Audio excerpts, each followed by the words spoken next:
नमस्कार दोस्तों। आज के इस खास और बेहद जरूरी मेडिकल विश्लेषण में आपका बहुत बहुत स्वागत है। आज का हमारा विषय सिर्फ कोई आम जानकारी नहीं है, बल्कि एक ऐसा सीरियस टॉपिक है जिस पर तुरंत ध्यान देने की जरूरत होती है। आज हम डॉक्टर ललित कुमार अग्रवाल जी की दी गई बहुत ही महत्वपूर्ण क्लिनिकल गाइडलाइंस पर चर्चा करने वाले हैं। इन दिशा निर्देशों के जरिए हम एक ऐसी बीमारी की गहराई में जाएंगे जो हर साल लाखों लोगों को अपना शिकार बनाती है, लेकिन अक्सर हम शुरुआती दौर में इसे बिल्कुल नजरअंदाज कर देते हैं।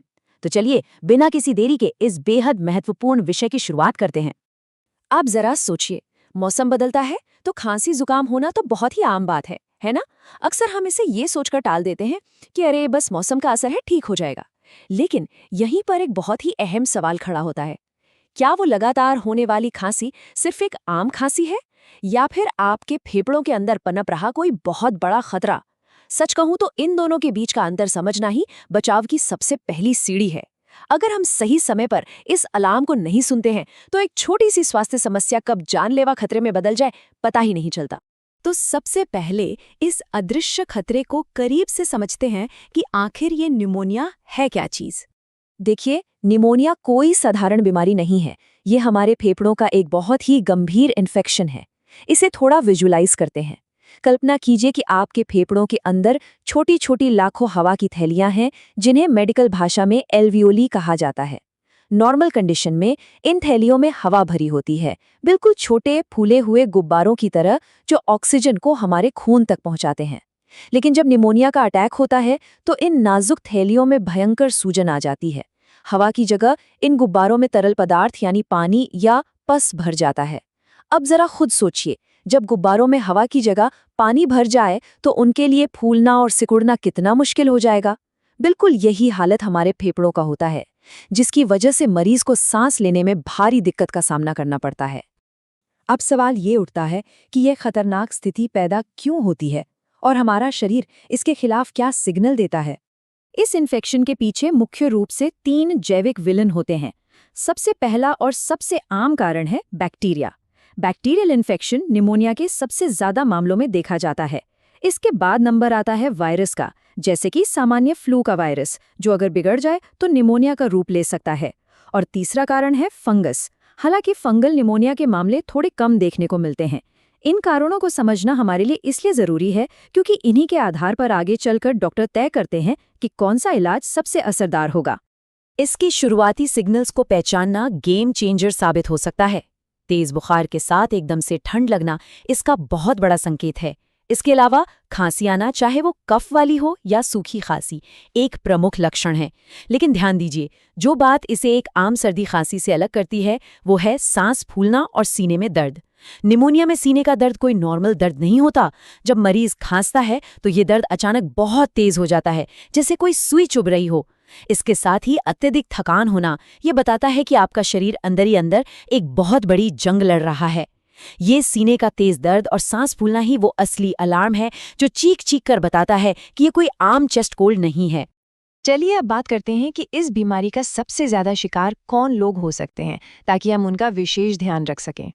कुछ खास लोग निमोनिया के रडार पर सबसे ज्यादा होते हैं।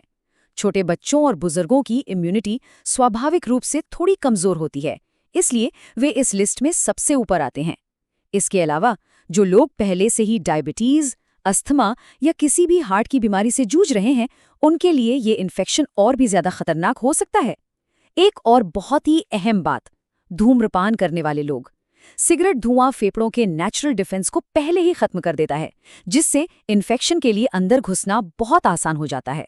और अंत में किसी भी कारण से कमजोर इम्यूनिटी वाले लोगों को बहुत ज्यादा अलर्ट रहने की जरूरत है। ये बातें आपको डराने के लिए बिल्कुल नहीं हैं, बल्कि इसलिए हैं ताकि आप समय रहते सतर्क हो जाएं। तो क्या इस खतरे का कोई पुख्ता इलाज है?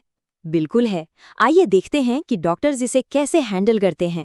ट्रीटमेंट का पूरा प्रोसेस 3 बहुत ही क्लियर स्टेप्स में काम करता है।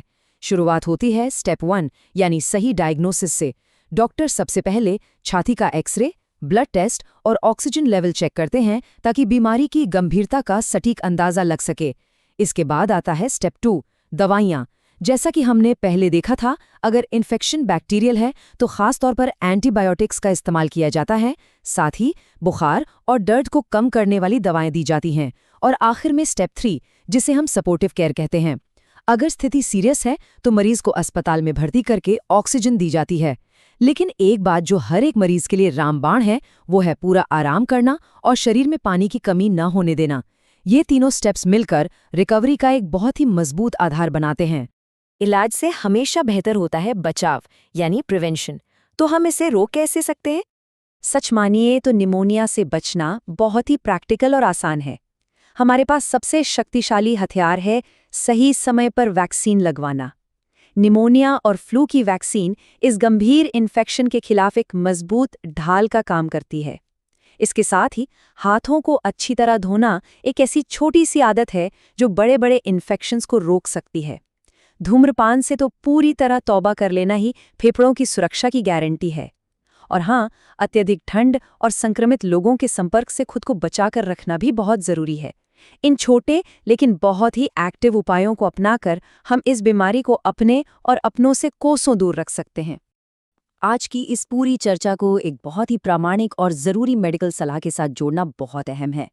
डॉक्टर ललित कुमार अग्रवाल, जो कि अंबिकापुर के कृति आरोग्य मल्टी स्पेशलिटी हॉस्पिटल में MD मेडिसिन है, उनका एक बहुत ही सख्त लेकिन उम्मीद भरा संदेश है। वो कहते हैं कि निमोनिया को कभी भी हल्के में मत लीजिए। अगर तेज बुखार, खांसी और सांस लेने में परेशानी हो तो बिना एक पल गंवाए डॉक्टर से मिलें। उनका ये संदेश एक बहुत बड़ी उम्मीद जगाता है कि समय पर इलाज से पूरी तरह ठीक होना बिल्कुल संभव है, लेकिन साथ ही ये चेतावनी भी है कि देरी खतरनाक हो सकती है। आप चाहें तो सहायता के लिए उनका संपर्क नंबर 9826190614 नोट कर सकते हैं, ताकि सही समय पर सही सलाह तक आपकी पहुंच आसान रहे। तो अंत में हमारा ये आज का विश्लेषण हमें एक बहुत ही गहरे और सोचने पर मजबूर कर देने वाले सवाल के साथ छोड़ जाता है। क्या वाकई इस तरह के रेस्पिरेटरी इन्फेक्शन के खिलाफ लड़ाई में सही समय पर मिली जागरूकता ही हमारी सबसे अचूक और पहली दवा है? बिल्कुल। आज की इस चर्चा से यही बात सबसे साफ उभर कर आती है कि शुरुआती लक्षणों की सही पहचान और बिना देरी किए तुरंत एक्शन लेना ही असल में जीवन बचाता है। इस जानकारी को समझना और इसे अपनी रोजमर्रा की जिंदगी में अपनाना ही बेहतर स्वास्थ्य की दिशा में हमारा सबसे मजबूत कदम है। अपना और अपनों का ख्याल रखिए, सुरक्षित रहिए।